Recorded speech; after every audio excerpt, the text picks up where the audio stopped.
Semoga Tuhan beserta kita sekarang dan selama-lamanya. Inilah Injil suci menurut Santo Lukas. Dimuliakanlah Tuhan. Dalam tahun ke-15 dari pemerintahan Kaisar Tiberius, ketika Pontius Pilatus menjadi wilayah wali negeri Yudea dan Herodes raja wilayah Galilea, Filipus saudaranya raja wilayah itu, dan Lisani raja wilayah Abilene, pada waktu Hanas dan Kayafas menjadi imam besar, datanglah firman Allah kepada Yohanes, anak Sakaria di padang gurun. Maka datanglah Yohanes ke seluruh daerah Yordan dan menyerukan, bertobatlah dan berilah dirimu dibaptis, dan Allah akan mengampuni dosa-dosamu. Ada suara yang berseru-seru di padang gurun, persiapkanlah jalan untuk Tuhan, luruskanlah jalan baginya. Setiap lembah akan ditimbun, dan setiap gunung dan bukit akan menjadi datar, yang berliku-liku akan diluruskan, yang berlekuk-lekuk akan diratakan. Lalu ia berkata kepada orang banyak yang datang kepadanya untuk dibaptis, katanya, "Hai kamu keturunan ular beludak, siapakah yang mengatakan kepadamu supaya melarikan diri dari murka yang akan datang?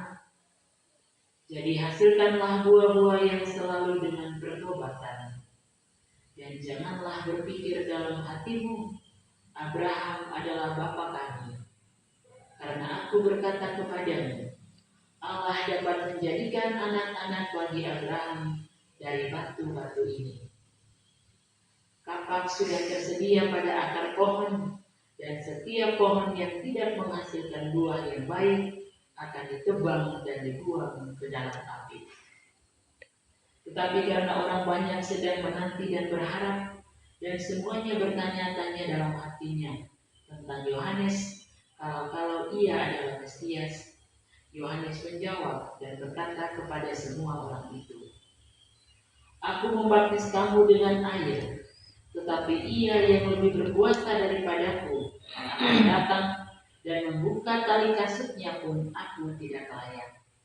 Ia akan membaptis kamu dengan Roh Kudus dan dengan api. Alat penampi sudah di tangannya untuk membersihkan tempat pengirikannya dan untuk mengumpulkan gandumnya ke dalam lumbungnya, tetapi debu jerami itu akan dibakarnya dalam api yang tidak terpadamkan."